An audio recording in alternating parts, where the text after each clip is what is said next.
তো মানুষগুলো মৃত্যুবরণ করতেছে, কেউ মরতে চায় না, কেউ থাকতেও পারে না, কে তাদেরকে নিয়ে যাচ্ছে? বলো নওজোয়ান, কে নিয়ে যাচ্ছে? এক অদৃশ্য মালিক তাদেরকে নিয়ে যাচ্ছে প্রতিদিন, প্রতিনিয়ত। কেউ তো মরতে চায় নাই, কিন্তু কেউ তো থাকতেও পারে না। এজন্য এটাই অনিবার্য বাস্তবতা যে মরতেই হবে, যেতেই হবে, ফিরতেই হবে আল্লাহর কাছে, ফিরতেই হবে। তাহলে কাজে যেটা চিরন্তন বাস্তবতা, যেটা অনিবার্য সত্য, সেটাকে পাশ কাটানো বুদ্ধিমানের কাজ না। এটা কোনো বুদ্ধিমান হইতেই পারে না। মৃত্যু যেহেতু আমাকে বরণ করতেই হবে, আল্লাহর মুখোমুখি যেহেতু আমাকে হতেই হবে, কাজে বুদ্ধিমান তো সেই যে এই ব্যাপারে প্রস্তুতি নেই। কারণ আমি তো এটা এমন কোনো বেলা আমার নেতা দইরা এই দল কিংবা ওই দল কিংবা কোন রকম কোন ছল ছাতুরি করে যেহেতু আমি কবর থেকে, মৃত্যু থেকে নিজেকে আড়াল করতে পারবো না, কোন সিস্টেমে নাই, ন্যূনতম কোনো সম্ভাবনাও নাই, তাহলে অতএব কবরের জন্য প্রস্তুতি নেওয়া, আখিরাতের জন্য প্রস্তুতি নেওয়া, এটাই বুদ্ধিমানের কথা। কারণ এটা তো আমাকে বরণ করতে হবে, তার চাইতে ভালো রেডি হয়ে যাই, প্রস্তুতি নিয়েই যাই। মরতেই হবে যখন, যেতেই হবে যখন। আমার বাপ যদি এই কথাটা আমি বুঝি আমার লাভ, আপনি বুঝলে আপনার লাভ। জওয়ান ছেলে তুমি বুঝলে তোমার লাভ। বাপ হাসি ঠাট্টা রং তামাশা, এই খামখেয়ালি, এটা আসলে কোনো জিন্দিগি না। যৌক্তিক কথা এটাই যে বুদ্ধিমান, বিবেকবান, বিচক্ষণ মানুষ কোনো কাজেই পরিকল্পনাহীন করে না। পরিকল্পনাহীন কাজ তো পশুর হইতে পারে, গন্তব্যহীন, টার্গেটবিহীন জীবন তো জানোয়ারের হতে পারে, মানুষের হইতে পারে, পাগল ছাগলের হইতে পারে, মানুষের হইতে পারে। কোনো বাসে যদি কোনো প্যাসেঞ্জার উঠা কন্ট্রাক্টর যদি জিজ্ঞেস করে কই নামবেন, এখন প্যাসেঞ্জার যদি বলে তোমার জেনে মন চায় একখানে নামায় দিও, তো সে কি বলবে? হেল্পার রে কবি এই পাগল কি লেগে উঠে? এই পাগল বলতেই পারে না কোথায় নামবে। তুমি নওজোয়ান বলো ভাইয়া তুমি কোথায় থামবা? তোমার মঞ্জিল কোথায়? দিন রাত যারা মোবাইলে ছবি দেখো, প্রিয় বন্ধু, কোথায় গিয়ে থামবা? মানে এই ছবি দেখা থামবে কোথায়? নারী ছাড়া, অশ্লীল দৃশ্য ছাড়া যাদের দিন কাটে না, রাত কাটে না, দোস্ত আমার, থামবা কোথায় গিয়া? এটা হিসাব কও যে ইনশাআল্লাহ হুজুর আমি টার্গেট নিছি 30 বছর নারী দেখবো, অথবা আগামী আরো 6 বছর বেডির ছবি দেখবো, উলঙ্গ দৃশ্য দেখবো, এরপরে থাইমা যাবো, সেটা কও। কোনো টার্গেট নাই, কোনো গন্তব্য জানা নাই, পথ জানা নাই। তো এত ছাগলের জিন্দিগি, এত মাতালের জীবন, এত পাগলের জীবন, এত অসুস্থ জিন্দিগি ভাইয়া, এত অসভ্য জিন্দিগি, হাইওয়ানের জীবন। কোন সুদখোরকে জিজ্ঞেস করেন, হারামখোর, অবৈধ উপার্জনকারী, ওজনে কম দেয়, কাস্টমারকে ঠকায়, মিথ্যা বলে, হারাম রোজগার করে, এই নাফরমান বাটফারকে জিজ্ঞেস করে যে কখন থামবা? কতদিন পরে তোমার টার্গেট? কয়দিন মিথ্যা বলবা? চাহিদা পূরণ হবে কোন দিন? কশ্চিন কালেও না, কোনদিনও পূরণ হবে না। রাক্ষসা এই দুনিয়া কোনদিন তৃপ্ত হতে দেয় না, কাউকে না, কাউকে না, কাউকে না। 7 রাজার ধনও যে পাইছে সেও অতৃপ্ত। ভাই এই যে যাদের হাতে ধরা মোবাইল, এই মোবাইলগুলো নামায় ফেললে ভালো হবে। প্রিয় ভাই, হাতে ধরে, মানে মোবাইল হাতে ধরে রেখে রেকর্ড করা যাবে না, আমি নিষেধ করলাম। রেকর্ড ভিডিও কিছুই করা যাবে না। এই মোবাইল হাতে ধরে আলগি দিবেন। যার পছন্দ না হয় এই কথাটা আপনি উঠে চলে যান, নয়তো আমি উঠাই দেব। বললাম একটু পরে আমি ধমক দেব, কিন্তু তখন লজ্জা পাইবে। মানার ইচ্ছা না হইলে আপনি উঠে চলে যান। কোনো অসুবিধা নেই, 2-4 জন শ্রোতা কম হইলে তেমন সমস্যা নেই। কিন্তু মোবাইল হাতে ধরে রেকর্ড করা যাবে না, আমি নিষেধ করলাম। কেন? যে যার ডানে বামে আছে নিষেধ করে দেন, বুঝাইয়া দেন। কেন? বাস্তবিক অর্থ হলো আমাদের মাকসাদ হলো নিজের জন্য কিছু গ্রহণ করা। তো মোবাইল ধরে রাখলে মনোযোগ হয় না, হাতে ধরে রাখলে দিল জমে না, মানে বারবার মোবাইলের কথাটাই মনে পড়ে, ওইটার দিকেই নজর পড়ে, ফলে বারবারই মোবাইলে উঠতেছে কিনা, তো এটা একবার বাড়ায়, একবার ছোট করে, একবার ডান বাম করে, বেচারার পুরা ফিকিরটা কাজ করে মোবাইলটার প্রতি। তাইলে মোবাইলে ঠিক আছে, সবকিছু ক্লিয়ার উঠছে, সুন্দরও হইছে, আওয়াজ ক্লিয়ার, সাউন্ড ক্লিয়ার, সব ঠিক আছে, কিন্তু নিজের জন্য কি হইল? আমার দিলের জন্য কি নিলাম? মোবাইলের জন্য তো নিলাম, ঠিক আছে, বাদ। দিলের জন্য আমার নিজের কি খোরাক হলো?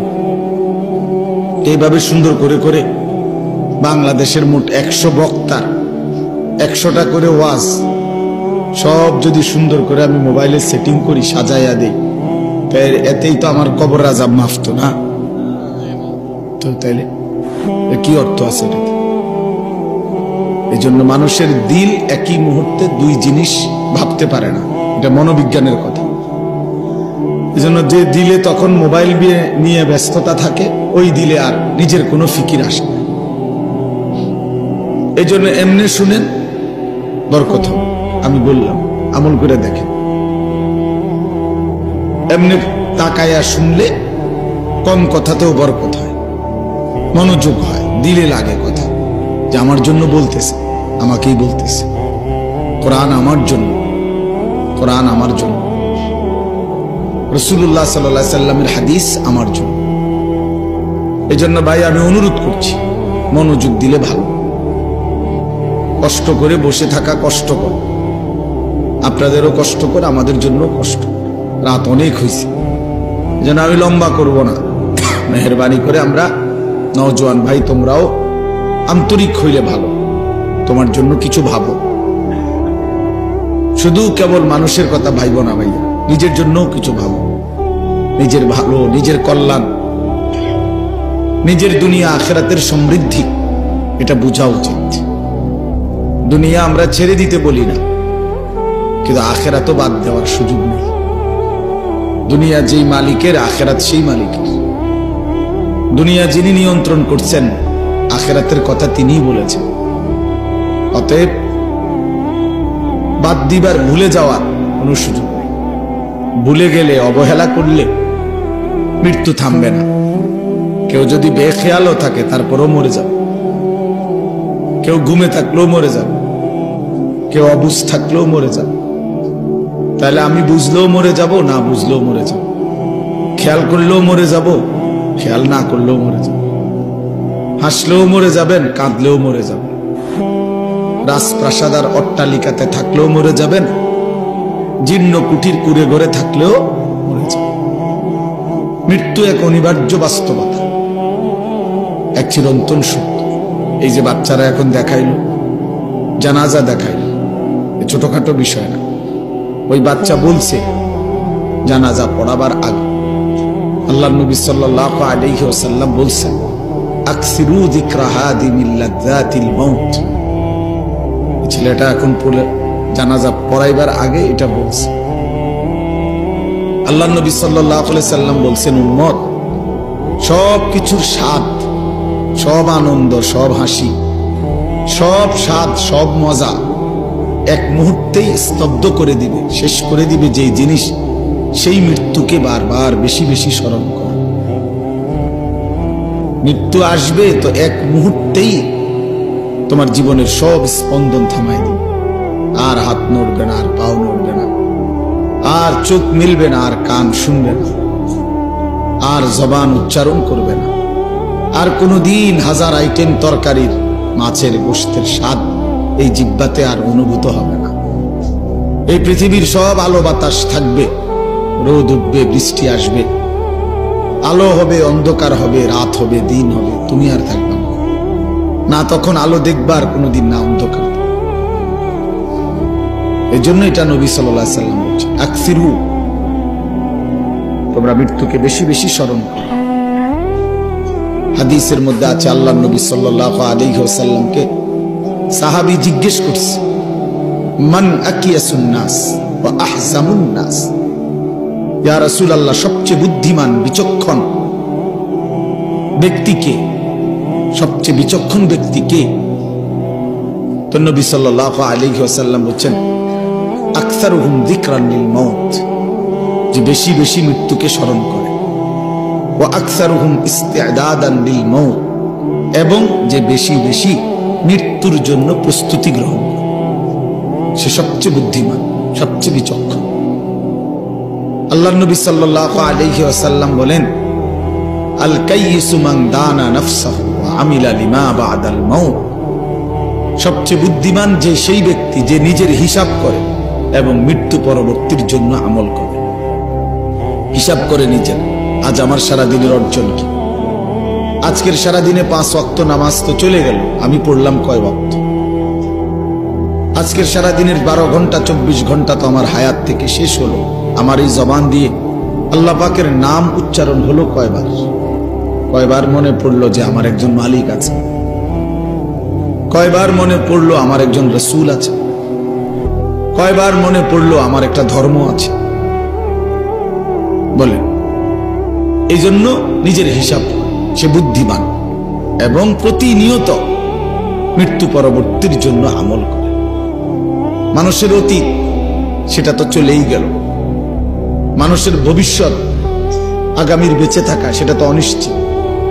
তাহলে বর্তমানের এই সামান্য একটু সময়, প্রতি সেকেন্ড অতীত হয়ে যায়, প্রতি সেকেন্ড আবার সামনে ভবিষ্যৎ। বর্তমানে একেবারেই সামান্য, একেবারেই পিন পয়েন্ট, একেবারেই একটা বিন্দুর মতো। তাইলে এই সামান্য দুনিয়া, অল্প কিছুক্ষণের দুনিয়ার জন্য এত অস্থির না হওয়া। আখিরাত অনেক লম্বা, কবর অনেক লম্বা সফর। মনে করেন আবু জাহেল মারা গেছে নবীজির জামানায়, কবরে পড়ে আছে আজকে কত বছর? 1450 বছর। আমাগো স্বাভাবিক হিসাব করলেই তো বোঝা যায়। তাইলে যে নাফরমান নবীজির জামানায় মারা গেছে, তার কবরে যে আযাব হইতেছে, তো এই আযাব তো চলতেছে আজকে 1500 বছর। তো আবু জাহেল মাটির উপরে জমিনে ছিল কয় বছর? আবু জাহেল মাটির উপরে জীবিত ছিল কয় বছর? 200 বছর। তো 60-70 বছর। তা এরকমের বেশি তো গড়ে 60-70 বছর হবে। 60-70 বছরে না মাটির উপরে ছিল, তো কবরে পড়েই তো আছে আজকে 1500 বছর। তো আরো কতদিন থাকতে হবে কে জানে। ইসরাফিল ফু দিবে, সেই পর্যন্ত তো আযাব কবরে। এজন্য যেই কোনো বিবেকে ভাইয়া, আমাদের কবরের জিন্দেগি লম্বা, আখিরাত তো আছেই। আমার দাদার যিনি বাপ ছিল, বা আমার দাদার যিনি দাদা, মনে করেন উনি কবরে গেছে আজকে কতদিন, উনি দুনিয়াতে ছিল কতদিন? ছিল কতদিন? ছিল নয়তো 60 বছর। কিন্তু আমি, আমার বাপ, আমার দাদা, আমার দাদার বাপ, তার দাদা, তাইলে তো সেই হিসাবে প্রায় 150-200 বছরের ব্যবধান হয়ে যাবে। তো কবরে তো পড়ে আছে আজকে 200 বছর। তাহলে যেই কোনো বিবেচনায় আমাদের মাটির উপরের এই হায়াতের চাইতে কবরের জীবন লম্বা। এরপরে তো হাসর, এরপরে তো আখিরাত, এরপরে তো মিজান, এরপরে তো ফুলসিরাত। এই জন্য প্রিয় বন্ধু, প্রিয় বাপ, ভাবা উচিত। সামান্যতম বিবেক যদি কেউ কাজে না লাগায়, সে আসলে মানুষ না। যার বিবেক কোনো কাজ করে না, সে আসলে মানুষ না।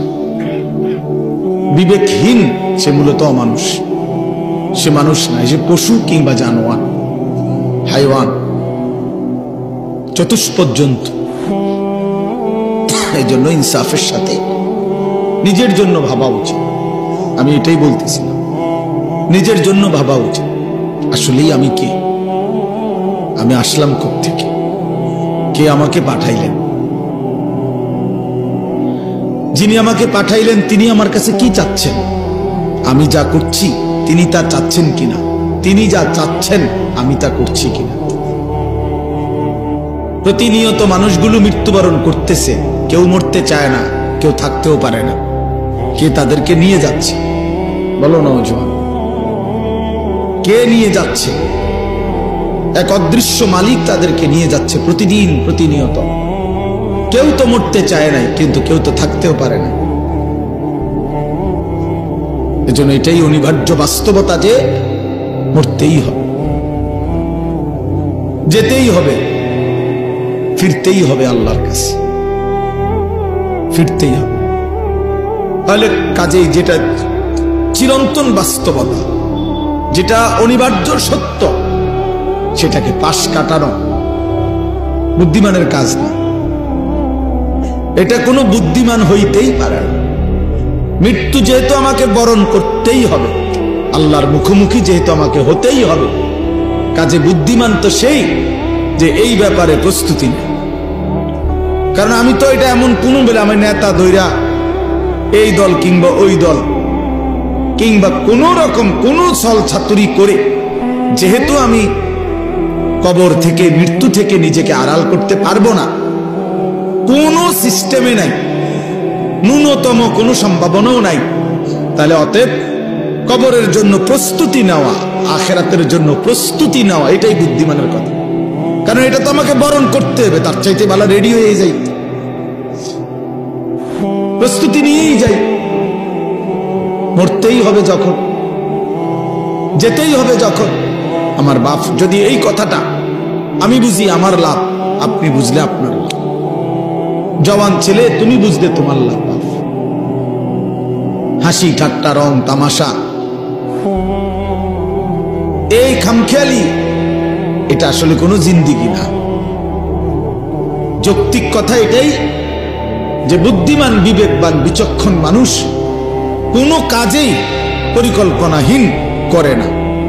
পরিকল্পনাহীন কাজ তো পশুর হইতে পারে, গন্তব্যহীন, টার্গেটবিহীন জীবন তো জানোয়ারের হতে পারে, মানুষের হইতে পারে, পাগল ছাগলের হইতে পারে, মানুষের হইতে পারে। কোনো বা আছে যদি কোনো প্যাসেঞ্জার উঠা কন্ট্রাক্টর যদি জিজ্ঞেস করে কই নামবেন, এখন প্যাসেঞ্জার যদি বলে তোমার জেনে মন চায় একখানে নামায় দিও, তো সে কি বলবে? হেল্পার রে কবি এই পাগল কি লেগে উঠাইলাম?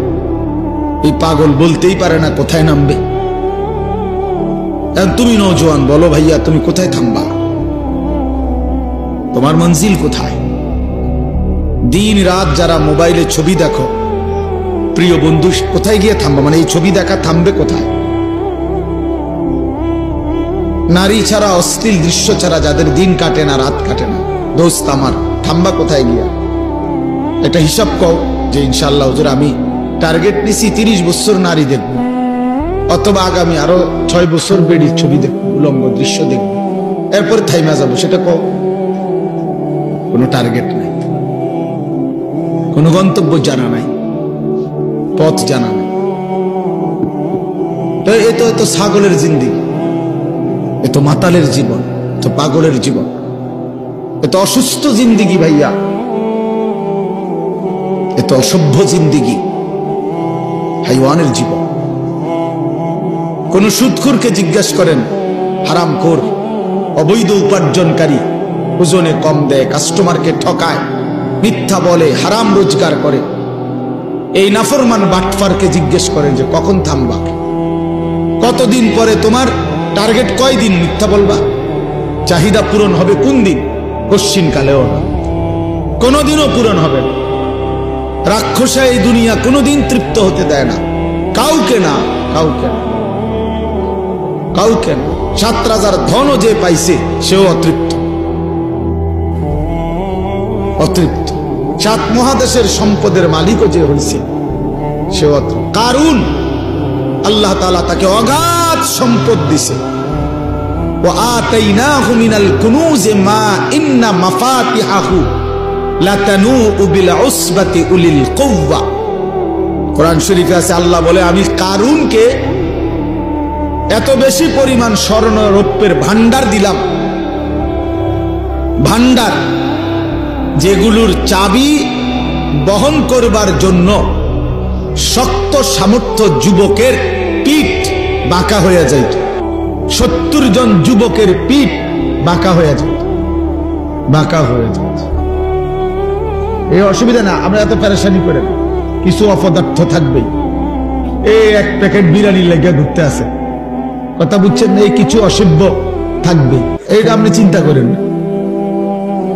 যতক্ষণ রাতের যদি 3টাও বাজে, তারপরও এই এক প্যাকেট ঠান্ডা বিরিয়ানির লেগা ঘুরতে আছে বাহিরে, বুঝছেন না? কথা বলবো, আওয়াজ করব, অর্থাৎ উদ্দেশ্য হলো হুজুর আপনার এগুলো আলাপ বন্ধ করে যেটা দই না এটা দিয়ে আনা লাগবে, বুঝলেন না কথাটা? হ্যাঁ হ্যাঁ, এই জন্য এত চিন্তা করে হতো, এত জনের কথা ভাবলে পারতেন না। আমি এই জন্য বলছি আপনার জন্য শুনেন, আমি আমার জন্য শুনি, খালাস। এটা আমরা সহজ হিসাব, তাইলে নির্দিষ্ট কোনো পরিমাণ শ্রোতার কোনো কোটা নাই, যে এত শ্রোতা না হলে একটি মাহফিল ব্যর্থ, একজন বক্তার ওয়াজ ব্যর্থ, শ্রোতা যদি 10,000-এর কম হয় না, এমন কোন সিস্টেম কোরআন সুন্নাতে নাই। কথা বোঝেন নাই? আমি এক আল্লাহর কথা বলার জন্য কমপক্ষে 100 মানুষ না হইলে হইবে না, এমন কোন নিয়ম নেই, এমন কোন সিস্টেম কোরআনে নাই, কথা নাই। বরং আল্লাহ নবী সাল্লাল্লাহু আলাইহি সাল্লাম বলছেন, ফাওয়াল্লাহি লা আন ইয়াহদিয়াল্লাহু বিকা রাজুলান ওয়াহিদান খায়রুল লাকা মিন হুমুরিন নাআম। আল্লাহর নবী সাল্লাল্লাহু আলাইহি সাল্লাম বলেন, আল্লাহর কসম, তোমার দ্বারা একজন ব্যক্তি আল্লাহর রাস্তা পাওয়া, হেদায়েত পাওয়া, গোটা আরবের সবগুলো দামি উট তোমাকে হাদিয়া দেওয়ার চাইতে কোটি গুণে বেশি উত্তম। কয়জন লোক? একজন, সির্ফ একজন। আমার 30 বছর বলার দ্বারা যদি একজন মানুষ আল্লাহকে পায়, এই 30 বছরের বিনিময়ে হতে পারে আমার নাজাতের জন্য ওই একজনই যথেষ্ট। কোরআন শরীফে আছে, মিয়া সাহেব, কোরআনুল কারীমের মধ্যে আছে, আপনারা হুজুরদেরকে জিজ্ঞাসা করেন। আমরা কইমা সূরা ইয়াসিনের মধ্যে একটা ঘটনা আছে, 3 জন নবী, 3 জন রাসূল একটি এলাকার মানুষকে, ওনারা আল্লাহর রাসূল, 3 জন রাসূল লাগাতার দিবানিশি মানুষকে আল্লাহর দিকে ডাকছেন। 3 জনের সম্মিলিত প্রচেষ্টায় কালেমা পড়ছে সির্ফ একজন। কয়জন? একজন। যা আমিন আকসাল মদিনাতি রাজুলুন, রাজুলুন কয়জন? একজন। অথচ রাসূল 3 জন। ফাআজ্জাজনা বিসালিসিন, এই যে ফাকালু ইন্না ইলাইকুম মুরসালুন। আল্লাহ বলেন, প্রথম দিছিলাম 2 জন, পরে আরো একজন দিয়া মোট 3 জন পুরাইলাম। 3 জনে মিলে বলছে, হে আমাদের জাতি, আমরা 3 জন তোমাদের নিকট আল্লাহর রাসূল। 3 জনের দিবানিশি মেহনতে ইমানদার হয়েছে শুধু একজন। ওয়াজা মিন আকসাল মদিনাতি রাজুলুন, এই একজন, ওই একজন লোক যেদিন নিজের কালেমা প্রকাশ করছে, পুরা জাতি ওনারে ধইরা মারতে মারতে ওইখানেই শহীদ করে ফেলছে, মেরেই ফেলছে, মেরেই ফেলছে। ঠিক যখন ওনার জান কবজ হয়, তাফসীরের মধ্যে আছে আল্লাহর ফেরেশতারা জান্নাতের ঘর ওনার চোখের সামনে তুলে ধরছে। আর ফেরেশতারা বলছেন, কিলা দুখুলিল জান্নাহ, হে আল্লাহর বান্দা, এই মুহূর্তেই জান্নাতে ঢোকো। ও দুখুল, ও দুখুল, কিলা দুখুলিল জান্নাহ, এখনই জান্নাতে ঢোকো। তখন সেই আল্লাহর বান্দা মরতে মরতে ওই ইমানদার একজন বলতেছে, ক্বালা ইয়া লাইতা কওমি ইয়ালামুন, হায় আমার জাতি, তোমরা যদি বুঝতা, জানতা যে তোমরা আমাকে হত্যা করে রক্ত ঝরিয়ে তোমরা ভেবেছো তোমরা জিতে গেছো। না আমার জাতি, তোমরা আমাকে হত্যা করো নাই, বরং আমার জান্নাতে ঢুকায় দিস। ইয়া লাইতা কওমি ইয়ালামুন বিমা গাফারা লি রাব্বি, আরে আমার আল্লাহ তো আমারে পুরা মাফ করে দিছে রে। ও জালানি মিনাল মুকরামিন, আমারে তো সম্মানিত জান্নাতি বান্দাদের অন্তর্ভুক্ত করে দিয়েছে। এই জন্য কয়জন ভাইয়া? একজন। একজন একজন মানে ইমানদার কয়জন হইছে? একজন। এই জন্য সংখ্যা কোনো বিষয় না। 10,000, 10 লাখ, 5,000, 50 লাখ, এটা কোনো কথা না। শ্রোতা কম না বেশি, এটা কোনো বিষয়ই না। বিষয় হলো আল্লাহর কথা বলা, বলতে থাকা, রাত দিন বলতে থাকা, প্রতিটা সুযোগকে কাজে লাগানো। একজন হোক, 10 জন হোক, একাকী হোক, প্রকাশ্যে হোক, হ্যাঁ দিনে হোক, রাতে হোক, মাইক হরন কোনো কিছুই জরুরি না। আল্লাহর কথা বলা, কবি আরশ পর, কবি ফরশ পর, কবি উনকে দর, কবি দর বদর, গমে आशिकी तेरा शुक्रिया, मैं कहां कहां से गुजर गया। कभी हो रास्तों में तन्हा, कभी हो गुरूदे सहरा। আল্লাহ, এজন্য বাপ আল্লাহর কথা বলতে থাকা। তো বলতেছিলাম নিজেদের ফিকির করা চাই, নিজের ফিকির দরকার, ফিকির দরকার, দিলের মধ্যে ফিকির দরকার, অন্তরের মধ্যে অনুভূতি দরকার। আমি যে কথাটা বলতেছিলাম, হাফেজে কোরআনের কথা বলতেছিলাম, মূলত একটু আগায়া বসতেন অনুরোধ করছে। যেহেতু রাত হয়েছে, আমারও তো কষ্ট লাগে আপনি করে নাড়াচাড়া করাইতে, কিন্তু এখন তো জায়গা একটু দরকার সামান্য, এই জন্য একটু আগায়া বসেন, যেন একটু হিম্মত করেন। সামান্য এই 1-2 ইঞ্চি করে আগাইলে একটু বরকত হবে। দেখেন ভাই, একটু নড়ে চড়ে বসেন। নওজোয়ান ভাই, তোমরাও নড়ে চড়ে বসো। ছেলেরা তোমরা আগায়া বসো ভাই। আল্লাহ তাআলা কোরআনে বলছে, তুমি যদি আমার বান্দাকে জমিনে জায়গা দাও, প্রশস্ত করে দাও একটু জায়গা, আমি তোমার অন্তর প্রশস্ত করে দেব। ইয়াফসাহিল্লাহু লাকুম, আল্লাহ দিল বড় করে দিন, জান্নাতে জায়গা দিয়ে দেন ইনশাআল্লাহ। মাশাআল্লাহ। আচ্ছা, তো বলতেছিলাম, এই শেষ কথা শুনেন। তাইলে আমার উদ্দেশ্য ছিল, ওই মাঝখানে কথা আবার বদলাইয়া ফেলছি, হলো মোবাইলের কথা বলতে গিয়ে বলতেছিলাম আর কি, যে কেবল অন্যকে দেখানোর ফিকির এটাই যথেষ্ট না ভাইয়া। নিজের ফিকির করা দরকার। আমার নিজের ফিকির আসা দরকার। আমি কে, আমি কোত্থেকে আসলাম, আমার আসলে কি করণীয়, একটা সুনির্দিষ্ট গন্তব্য, জীবনের একটা লক্ষ্য নির্ধারণ করা, এটা বিবেকবানের উচিত। আমার মনে আছে, আমি ছোটবেলায় প্রাইমারি স্কুলে পড়ছি, যখন আমাদের স্কুলে থাকতেই, প্রাইমারিতে থাকতে, বাংলাতেও ইংরেজিতেও আমরা রচনা লেখছি, পড়ছি। আমার জীবনের লক্ষ্য, এইম ইন লাইফ, এটা ইংরেজি রচনাও পড়ছি, বাংলা রচনাও পড়ছি। আমার জীবনের লক্ষ্য কি, আমার জীবনের টার্গেট কি? তাহলে সুস্থ স্বাভাবিক মানুষ তার জীবনের একটা লক্ষ্য উদ্দেশ্য নির্ধারণ করে। হ্যাঁ হ্যাঁ, তোমরা যারা 1 ওয়াক্ত নামাজ পড়ো না, আমার বন্ধু, একবার হলো বিবেককে প্রশ্ন করো, তোমার জীবনের লক্ষ্য কি? এর দ্বারা কি বুঝাইতে চাচ্ছ আল্লাহকে? আল্লাহকে কি বলতে চাচ্ছ? যে আল্লাহ, আপনি যে জাহান্নাম দিবেন, আপনি বলেছেন, আমি তার জন্য প্রস্তুতি নিচ্ছি। আপনি যে বলছেন কবরে আযাব দিবেন, কাউকে না কাউকে দিবেন, তো সেই ভাগ্যবানটা আমি হতে চাচ্ছি, সেই বদনসিব দুর্ভাগা আমি হতে চাচ্ছি। আপনি আমারই আযাব দিয়েন, আমারই আযাব দিয়ে দেখি আপনি কি করতেন পারেন। কোরআন শরীফে আছে, আল্লাহ তাআলা বলছে, আম আবরামু আমরান ফাইন্না মুবরিমুন। আল্লাহ বলছে, আমার নাফরমান বান্দা, তোমাকে আমি কি কি শাস্তি দেব আমি তা ঠিক করে নিয়েছি। আমার কবরে, হাসরে, জাহান্নামে আমি আল্লাহর আযাব থেকে কেমনে বাঁচবা, তুমি তোমার ব্যবস্থা করে নিও। আল্লাহ চ্যালেঞ্জ করছে কোরআন শরীফে, আমার শাস্তি আমি রেডি রাখছি,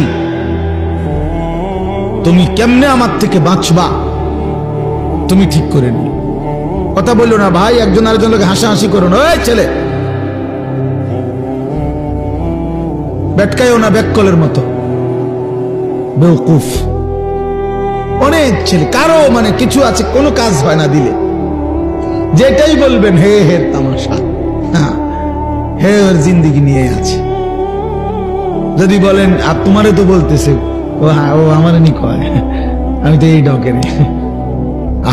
আফসোসের ব্যাপার, আফসোসের অনেক বড় বদনসিব যে নিজের নাফরমানির কথা বলেও, শুনলেও, মনে পড়লেও যার ভিতরে সামান্যতম কোনো অনুশোচনা জাগে না, তার চাইতে বড় লানত আর কিছু হতে। কমপক্ষে তো একটু অনুশোচনা, লজ্জিত অনুভূতি হওয়া উচিত। যাহা আমাকেই তো বলছে, আমি তো এমন। আল্লাহ আমাদেরকে বুঝ দান করেন। তাই জন্য বললাম, আল্লাহ তাআলা এটা বলছেন, বান্দা তোমারে আমি কি শাস্তি দেব তা ঠিক রেখেছি, তুমি কেমনে বাঁচবা তুমি ঠিক করো, তুমি ঠিক করো, তুমি আমার আযাব থেকে কেমনে বাঁচবা। ফাকাইফা তাত্তাকুনা ইন কাফারতুম ইয়াওমান ইয়াজআলুল বিলদানা শিবা।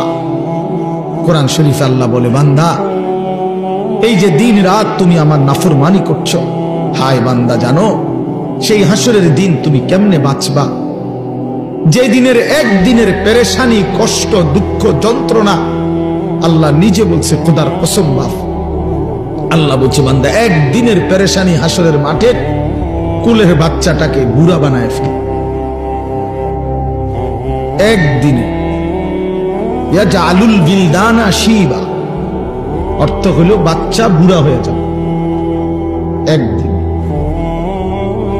একদিনে মানুষ বলে না যে ভাই আমার এক সপ্তাহ টেনশনে চুল পাইকা গেছে, বুঝেন নাই কথাটা? এমন বিপদ গেছে ভাই আমার উপরে, এমন মুসিবত গেছে বলার মতো না। এই 15 দিনের মুসিবতে আমার চুল পাইকা গেছে, চুল পাইকা গেছে। এই জন্য বললাম আমাদের এটা ফিকির চাই। আমি এই জন্যই বলছি যে নিজের ফিকির করা দরকার। মোবাইলের কথা বলতে গিয়ে এটা বলছি। আচ্ছা যাই হোক, তো এরপরে ওই হাফেজে কোরআনের কথাটা শেষ করতে চাচ্ছিলাম যে আল্লাহ তাআলা কোরআনুল কারীমের মধ্যে বলছেন, আমি কোরআনকে হেফাজত করব, সংরক্ষণ করব কিয়ামত পর্যন্তের জন্য। এখন আল্লাহকে যদি আমরা প্রশ্ন করি যে মালিক আপনি যে বলছেন কোরআন সংরক্ষণ করবেন, হেফাজত করবেন, তো সংরক্ষণের পদ্ধতি কি কি হবে, এটা দুই একটা আইটেম বলেন। তো আল্লাহ তাআলা বলেন, একটা অন্যতম পদ্ধতি হলো আমি যুগে যুগে আমি আল্লাহ আমার বান্দাদের মধ্য থেকে এমন কিছু দিল, এমন কিছু সিনা আমি নির্বাচিত করব, যে সিনাগুলোতে আমি আল্লাহ আমার কোরআন জমা রাখবো। এগুলো আমার বাছাই, এগুলো আমার বাছাই। সুম্মা আওরাসনাল কিতাবাল্লাযীনা ইসতাফাইনা মিন ইবাদিনা। কোরআন শরীফের আল্লাহ বলেন, আমার কোরআনের জন্য আমি আমার কোটি কোটি বান্দাদের মধ্য থেকে কিছু বান্দাদেরকে আমি আল্লাহ নিজে বাছাই করেছি। ইসতাফাইনা, ইসতাফাইনা অর্থ আমি বাছাই করেছি। এক দেশ, এক জাতি, এক গ্রাম, এক মহল্লা, এক অঞ্চল থেকে আমি আল্লাহ তাআলা প্রতিদিন, প্রতি মুহূর্তে, প্রতি যুগে আমি কিছু আমার বান্দা আলাদা সিলেক্ট করি, পছন্দ করে নেই, বাছাই করে নেই। যেই দিলগুলো আমি আল্লাহ নিজেই বাছাই করেছি, এই দিলে আমি আমার কোরআন রাখবো। এজন্য কোরআন শরীফে আছে, মুমিনের দিলে, ইমানদারের দিলে কোরআন আল্লাহ জমা করে। হাফেজ সাহেব না, হাফেজ সাহেব হাফেজ বানায় না, আল্লাহ তাআলা বানায়। হাফেজ সাহেবের হাতে অনেক ছেলে ভাগ্যও যায়, তাতে ভাগ্য কা বলেন, ভাগ্য যায় না? তাইলে সব ছেলে তো হাফেজ হয় না।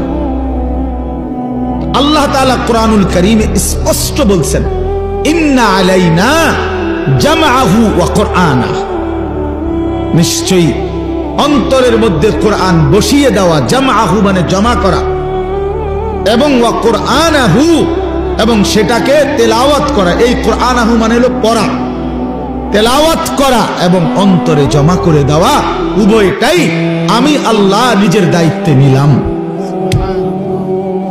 এটা আমি নিলাম। নাহলে 8 বছরের বাচ্চা আল্লাহর কোরআন পড়তে পারা, এটা চারটিখানি কথা। 10 বছরের বাচ্চা 30 পারা আল্লাহর কোরআন টানা বলতে পারে, এ খামখেয়ালি কথা না, এটা আল্লাহ তাআলার ফয়সালা, আল্লাহ তাআলার তৌফিক, আল্লাহর বাছাই, আল্লাহর মনোনয়ন, আল্লাহর পছন্দ, আল্লাহর দয়া, কারাম, ইহসান, মেহেরবানি, খোদার কসম কায়নাতের সর্বশ্রেষ্ঠ পাওয়া। গোটা পৃথিবী যদি কেউ 1012 পায়, গোটা দুনিয়া আর আল্লাহর কোরআন যদি কেউ 1 আয়াত পায়, তো এটাই দামি, এটাই দাম। বাকি এটা বুঝবে সে, দিল আছে যার, আখেরাত চিনে যে।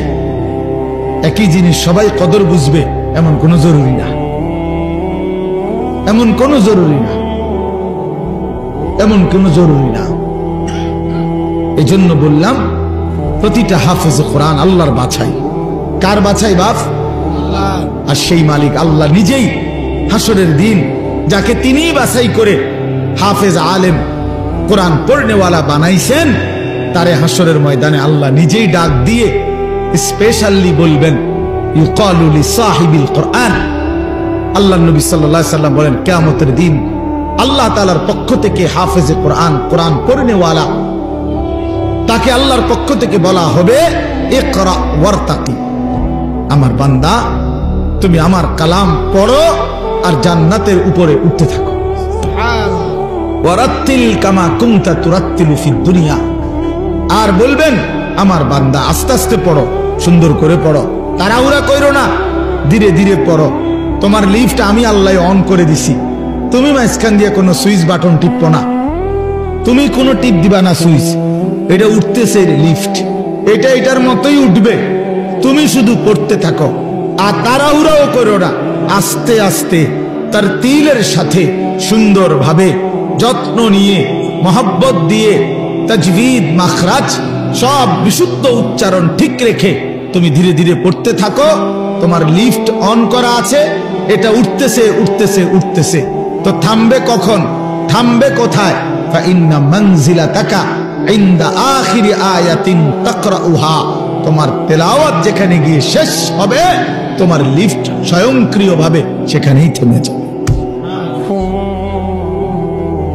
ওটাই তোমার মঞ্জিল, ওটাই তোমার ঘর, ওইটাই তোমার ফ্ল্যাট, ওইটাই তোমার বাসভবন। হ্যাঁ, 30 পারা কোরআন শেষ করবা তো তুমি 6000-এর চাইতে বেশি তালা পার করে ওখান থেকে হাত নাড়াইবা যে এই যে ভাই সাহেব আমি এখানে আছি, গ্রামবাসী দেখেন আমি এখানে আছি। এজন্য কোরআনুল কারীমের হাফেজ অনেক দামি, অনেক দামি। আপনার চোখে এটা একটা সামান্য পাগড়ি, আমাদের চোখে এটা অনেক কিছু, এটা অনেক কিছু। এটা 300 টাকার একটা পাগড়ি না, এটা অনেক বড় সম্মান, অনেক বড় এজাজ, অনেক বড় মর্যাদা। এটা আল্লাহর দান, যালিকা ফাদলুল্লাহ ইউতিহি মান ইয়াশা। আল্লাহ বলেন এটা আল্লাহ তাআলার অনুগ্রহ, আর তিনি যাকে ইচ্ছে করেন এমন দয়া তিনি তাকে করেন, আল্লাহই করেন, আল্লাহই করেন। এজন্য স্বপ্ন দেখেন, কলিজা দিয়া ভাইবেন, আল্লাহর কাছে দোয়া করবেন যে আল্লাহ আমার সন্তান যেন হাফেজে কোরআন হয়, আমার সন্তানকে আপনি আপনার সেই পছন্দনীয় বান্দাদের অন্তর্ভুক্ত করেন, যাদের জন্য আপনি কোরআন দিবেন, যাদের সিনায় আপনি সিদ্ধান্ত নিছেন আমার ছেলেটাকে সেই দলভুক্ত করে দিয়ে। আমিন। আল্লাহ আমাদেরকে কবুল করে নেন, আমাদের প্রত্যেকের সন্তানকে আল্লাহ তাআলা কোরআন পড়নেওয়ালা বানিয়ে দেন। যেই বাচ্চাগুলো আপনাদেরকে জানাজার নামাজ দেখাইছে, আমাদের সারা বাংলাদেশে আলহামদুলিল্লাহ নুরানি পদ্ধতি এতটা জনপ্রিয়, এখন আমার তো দৃষ্টিতে এখন আর এগুলো কিচ্ছু দেখাইতে হয় না। আলহামদুলিল্লাহ এত বেশি মুসলমান চিনে এখন যে বাচ্চাকে দিন শিখাবে, তো নুরানি পদ্ধতির চাইতে বিকল্প, এর চাইতে সুন্দর চমৎকার কিছু আছে আমার জানা নেই, আর এর চাইতে সুন্দর কিছু জানা, এমন চমৎকার, এমন নিখুঁত উপস্থাপনা আর কোনখানে নেই, কোনখানে নেই। একটা একটা করে 3টা চাদর, কোনটা বিছাইলাম, কোনটা আগে দিলাম, কোনটা বামেরটা আগে ডানেরটা পরে, 3টা বান দিলাম, প্রথম বান মাথায়, এইভাবে নিখুঁত উপস্থাপনা এবং নিখুঁত চমৎকার সুন্দর বলা, নুরানি পদ্ধতির চাইতে আদর্শ পদ্ধতি, চমৎকার পদ্ধতি ছোট বাচ্চাকে দিন শিখানোর, কালেমা শিখানোর, ইসলাম শিখানোর, এর চাইতে আদর্শ কোন সিস্টেম অন্য কারো কাছে নাই। আলহামদুলিল্লাহ। আমি মদিনা শরীফ মসজিদে নববীতে রাসূলুল্লাহ সাল্লাল্লাহু আলাইহি ওয়াসাল্লাম রওজায়ে আতহার যেখানে, সেই মদিনা শরীফে মসজিদে নববীতে মদিনার বাচ্চারা, ছোট ছোট বাচ্চারা মদিনা শরীফের এই মসজিদে নববীতেই মক্তব পড়ে। ফজরের পরে, আসরের পরে মক্তব আছে, ওখানে অনেক উস্তাদ আছে, আলাদা আলাদা খুঁটির পাশে পাশে উস্তাদরা বসে আর এই মদিনার সুন্দর সুন্দর ছোট ছোট বাচ্চাগুলা এগুলা পড়তে আসে। আমি অনেক সময় ওগুলোর লগে বসে বসে দেখি এ হজ উমরায় গেলে। তো আমি নিজে আপনার এরকম বাচ্চা, একবার এক বাচ্চারে বললাম তোমার বইটা দাও, এটা একটু আরবিতে, পায় দিচ্ছে না আমারে। আমি অনেকবার বললাম তোমার এটা দাও আমারে, আমি একটু দেখি। তো তার পাশের ছেলেটা হাসতে হাসতে বলতেছে ওটা ছিঁড়া ছিঁড়া ছিঁড়া দেখে দেয় না, তুমি আমারটা নাও, ওরটা দিতে বসে। এরপরে আমি ওই বাচ্চাটা নিলাম। এরপরে প্রথম পৃষ্ঠার দিকে খুলে দেখি এই বাচ্চাদের এই মদিনায় আরবে যে বইটা, কায়দাটা বাচ্চাদের মক্তবের, ওটার মধ্যে একবার স্পষ্ট বড় অক্ষরে লেখা আছে আল কায়দাতুন নুরানিয়া, নুরানি কায়দা। আমি পরে 4 রিয়াল দিয়া এটা কিনে আনছি, আমার কাছে আছে নুরানি কায়দা। মানে এই নুরানি পদ্ধতি হযরত মাওলানা কারি বেলায়েত হুসাইন রাহমাতুল্লাহ আলাইহি, এই মহামানুষটি 43 বছর একটানা উনি বলছেন আমাকে। হাফিজি হুজুর রাহমাতুল্লাহ আলাইহি বলছিলেন, হাফিজি হুজুর বলছিলেন, হাকিমুল উম্মত মুজাদ্দিদুল মিল্লাত হযরত মাওলানা শাহ আশরাফ আলী থানভী রাহমাতুল্লাহ আলাইহি আজাল্লেস, বড় উঁচা একজন খলিফা ছিলেন হাফিজি হুজুর রাহমাতুল্লাহ আলাইহি। বাংলাদেশের সমস্ত ইমানদার ওনার নাম জানে, হাফিজি রাহমাতুল্লাহ আলাইহি।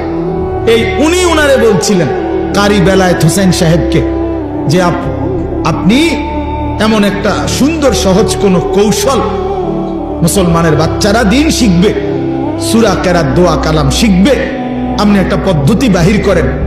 উনি 43 বছর একটানা ওই নুরানির বই, বাচ্চাদের যে বই পড়ায়, আপনি বইয়ের শুরুতে ভূমিকাতে এটা লেখা আছে।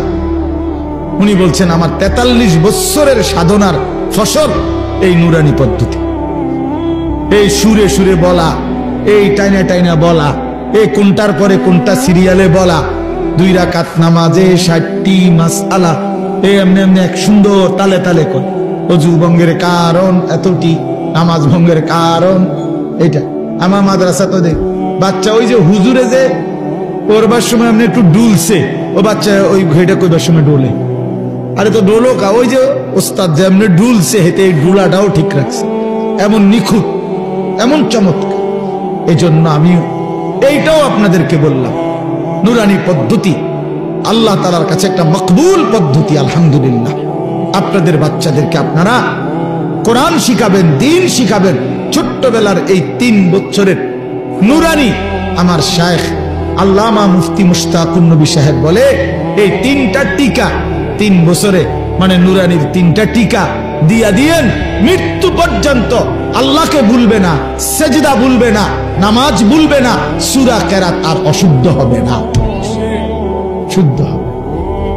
আমার ছোট্ট এই জীবনে, রাগ করেন না, আমার জীবনে আমরাও শত শত জানাজা আমরাও দেখছি, পড়তে গেছি, পড়তে যাই, বহুত মাতবর আইয়া জানাজার টাইমের আগের থেকে রেডি হইয়া থাকে, মাইকটাকে দূর বক্তব্য দিব, হ্যাঁ 1 মিনিট 1.5 মিনিট, হ্যাঁ আগের ওয়াক্ত নামাজ পড়ছে কিনা ফরজ সন্দেহ আছে, কিন্তু জানাজার সামনে আগে একবারে রেডি, মানে কুদুর বক্তৃতা দিব এখানে।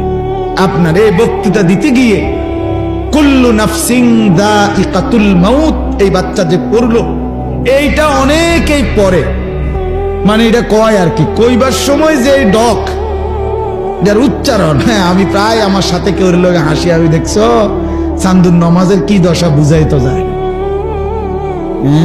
তাই না? যে নামাজ পড়ে সূরা কেরাত যে কিচ্ছু হয় না, ওই তো কুল্লু নাফসিন হুন্নেই বুঝা গেছে, আর কি তা আর কি আপনার তো এইটা যে ডকের আপনার তাব্বাতিয়াতা তো এরকম আপনার আত্মাহিয়াত হইতো মানে শতভাগ অশুদ্ধ, শতভাগ অশুদ্ধ। বদনসিব বেটা ওই মুসলমান, দুর্ভাগা বেটা, মন্দ কপাল, অভিশপ্ত জীবন মুসলমান।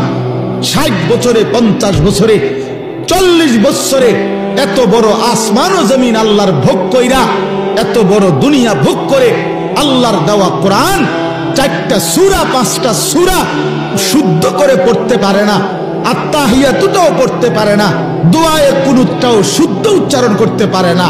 এই জিন্দেগি বদনসিব বেটা, দুর্ভাগা বেটা, দুর্ভাগা বেটা এটা বেটা। এই জিন্দেগি ভাতের থালা ছাড়া আর কিচ্ছু না বেটা। এই জীবন কতক্ষণ হতন ছাড়া আর ভাত খাওন ছাড়া আর পেশাব পায়খানা ছাড়া আর কিচ্ছু না বেটা এটা বেটা। কিসের মুসলমান তুমি বেটা? কিসের মুসলমান তুমি? হ্যাঁ, 30 বছরও তোমার কলিজার মধ্যে এটা আসে নাই যে আমার আল্লাহর কোরআন শুদ্ধ করা দরকার?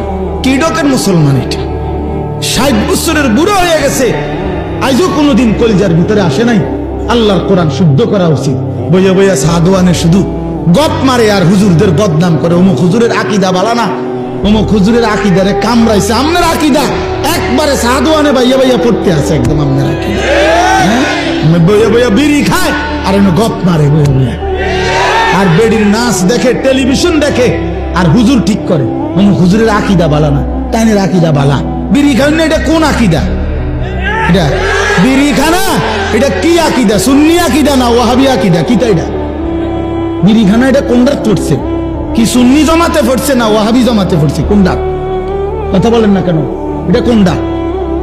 হ্যাঁ, আপনি আকিদা টোয়াইতে নাইছেন, আপনি কি বোঝেন মিয়া? আকিদা মিয়া কি বোঝেন আপনি? আজ পর্যন্ত এই দুর্গন্ধযুক্ত বিড়ি এটাই ছাড়তে পারেন নাই। এবার শিখায় আকিদা, অমুকের আকিদা বলে বালান, আমার অমুকের আকিদা বালান। আপনি তো শরীরে গন্ধের কারণে কাছে দাম দেন, দুর্গন্ধ। ওটা আকিদা ঠিক করে। চা দোকানে টেলিভিশন চা আগ করলে গালি দেয়, কথা কইলে গালি ছাড়া কথা বলতে পারে না। কি আশ্চর্য মুসলমান, অবাক করা মুসলমান। বিড়ি সিগারেট একটি দুর্গন্ধ জাতীয় নিকৃষ্ট বস্তু। আল্লাহ নবী সাল্লাল্লাহু আলাইহি সাল্লাম ইন্তেকাল পর্যন্ত কোনদিন দুর্গন্ধ নবী পছন্দ করতেন না। যিনি কাঁচা পেঁয়াজের গন্ধ পছন্দ করতেন না, কাঁচা রসুনের গন্ধ নবী পছন্দ করতেন না, নবীজি ঘামের দুর্গন্ধ পছন্দ করতেন না। আল্লাহ নবী সাল্লাল্লাহু আলাইহি সাল্লাম যখন হাঁটতেন ওই জায়গাটা, রাস্তাটা পুরা মেশক আম্বরের ঘ্রাণ হয়ে যাইত। তার পবিত্র দেহ থেকে ঘাম ঝরিলে সেটা আতর হিসাবে সাহাবায়ে কেরাম ব্যবহার করত। এত পবিত্র, এত সুঘ্রাণ। নবীজি বলতেন, 3টা জিনিস দুনিয়াতে আমার সবচেয়ে প্রিয়। একটা হলো আতর, 1 নাম্বার সুগন্ধি, আত্মীব। 1 নম্বরে নবী ভালোবাসার বস্তু ছিল সুগন্ধি, আতর। আল্লাহ নবী সাল্লাল্লাহু আলাইহি ওয়াসাল্লাম, আমি এই মাত্র আমার হারিস ভাই আমার আতর নিচে এখন মানে দিছি, এখন ওনার ওই যে বয়ান করলো তোমার বন্ধু দোস্ত মানুষ, আমি আতর লাগাইতেছি, চমৎকার গ্রাম নেন, আপনার হাত দিয়ে দিলাম, এই যে এখন দিয়ে পড়ছি পকেটেরটা। তো বলতেছিলাম যে আল্লাহ নবী সাল্লাল্লাহু আলাইহি সাল্লামের সবচেয়ে প্রিয় বস্তু ছিল আতর, যিনি কখনোই দুর্গন্ধ পছন্দ করতে পারতেন না। এই মুসলমান, এই দুর্গন্ধওয়ালা, এই বিড়ির গন্ধওয়ালা মুখ নিয়া সেই নবী যিনি চিরদিন সুগন্ধিময় ছিলেন, তার সামনে কেমনে দাঁড়াইবেন সুপারিশের জন্য? লজ্জা করবে না? হ্যাঁ, শরম করবে না? ফেরেশতা যদি ধাক্কা মারে, সর বেটা আনতে, বেটা বিড়ির গন্ধে কাছে আনতে না, সর। তোর আবার কি সুপারিশ বেটা? তখন কি বলবেন? তখন কি বলবেন বলেন? ইনসাফ করে বলেন। এজন্য ছেড়ে দেন দুর্গন্ধময় এই বস্তু। যাদের এই বিড়ি সিগারেটের বদ অভ্যাস আছে, এটা নিকৃষ্ট অভ্যাস না। আছে আয়ুন, তোমারও দোষ আছে, মানুষেরও চোখ আছে। তোমারও কি আছে? দোষ আছে। মানুষেরও কি আছে? চোখ আছে। মানুষ চিনতে ভুল করে না। এজন্য দয়া করে, নাফরমান হিসেবে পরিচিত সুদখোর, ঘুষখোর, হারামখোর, জেনাকারী, বেবিচারী, বেপর্দা, অসভ্য, এই নামে পরিচিত হওয়া এটার চাইতে ঘৃণা লজ্জা আর কি হতে পারে বাপ? এই জন্য আমি অনুরোধ করি, এবারের রমজানকে টার্গেট করে আমরা গুনাহ ছেড়ে দেখি। বলেন ইনশাআল্লাহ বরকত হবে। একটাবার হিম্মত করিলে, সাহস করিলে ইনশাআল্লাহ। মোমেন হারে না, মোমেন হারে না। কোন সময় পৃথিবীতে ইমানদার হারে নাই, এটা জানেন? এই 1450 বছরের ভিতরে ইমানদার কখনোই হারে নাই। পৃথিবীর কোন যুদ্ধে, পৃথিবীর কোন কাফের দুশ্মনের মোকাবেলায় ইমানদার কখনোই হারে নাই। কি হইছে? যতবারই রক্ত ঝরছে, যতবারই শহীদ হইছে, যতবারই মোমেনের খুন ঝরছে, সময়ের ব্যবধানে সেখানেই কালেমার পতাকা উঠছে। এটাই চিরসত্য। মোমেনের খুন বৃথা যায় না, শহীদের রক্ত বৃথা যায় না, যেতেই পারে না। এটা সিস্টেমে নাই। এই রক্ত পবিত্র রক্ত, শাহাদাতের রক্ত পবিত্র রক্ত। যে জমিন রক্ত চুষেছে শহীদের, সে জমিনে কালেমার পতাকা উড়বেই। এজন্য গাজা, ফিলিস্তিন বিজয় হবেই। এখানে কালেমার পতাকা উড়বেই। ইসরায়েলের কুত্তারা হেরে যাবেই। ইতিমধ্যে হেরে গেছে অর্ধেক। এখন তো যুদ্ধবিরতি। কুত্তার মতো ঘাড় নোয়াইয়া, ঘাড় নামায়া সারা পৃথিবী ইউরোপের সাহায্য নিয়ে, হাজার হাজার কোটি মার্কিন ডলারের সহযোগিতা নিয়ে, সর্বাধুনিক অস্ত্র দিয়েও 15 মাস যুদ্ধ করেও গাজা একটি অঞ্চলের মুসলমান মুজাহিদিনদের সাথে পারে নাই। 50,000 মুসলমান শহীদ করছে, 6 লক্ষ বাচ্চা এতিম করে ফেলছে, হাজার লাখ মা বোন, স্বামী হারা, বাপ হারা, সন্তান হারা। এই সব কিছুর বিনিময়েও ইসরায়েলের ইহুদি কুত্তারা 15 মাস লাগাতার যুদ্ধ করার পরেও এই জানুয়ারিতে তারা যুদ্ধবিরতি দিয়ে ইসরায়েলের বেঈমান ইসরায়েলে ফিরে গেছে। আবার যুদ্ধ করবে, ঠিক আছে, আবার হারবে। এই যুদ্ধ করতে করতে একদিন একেবারে নিশ্চিহ্ন হইয়া কালেমার পতাকা পুরা ফিলিস্তিনে উড়বে। ইসরায়েল নামে পৃথিবীতে মূলত কোনো রাষ্ট্র নাই। এটা কোনো রাষ্ট্র না, এটা ফিলিস্তিন। পুরাটা মূলত কি? ফিলিস্তিন। ফিলিস্তিন জন্য নওজোয়ান, ইনশাআল্লাহ তুমি যদি চরিত্রবান হও, সেজদাওয়ালা হও, খোদার কসম একদিন ফিলিস্তিনে তুমি যাইবা ইনশাআল্লাহ। সারা পৃথিবীর বেঈমানের বিরুদ্ধে তোমরা লড়বা ইনশাআল্লাহ। ইনশাআল্লাহ দেখো, তুমি হিম্মত করো। আল্লাহ তাআলা মুসলমানকে বানাইছেন শুধু মিরপুরের লাগা না। আল্লাহ তাআলা তোমারে শুধু ব্রাহ্মণপাড়ার জন্য বানায় নাই। আল্লাহ তোমারে বুড়িচঙের জন্য বানায় না, উখরিজাত লিন্নাস, গোটা বিশ্ব মানবতার জন্য বানাইছেন। হ্যাঁ, ইমানদার কালেমার পতাকা উড়াবে পৃথিবীর এই প্রান্ত থেকে ওই প্রান্তে, ওই প্রান্ত থেকে ওই প্রান্তে। सारा जहां हमारा, चीन व अरब हमारा, हिंदू सिता हमारा, मुस्लिम है हम वतन है सारा जहां हमारा।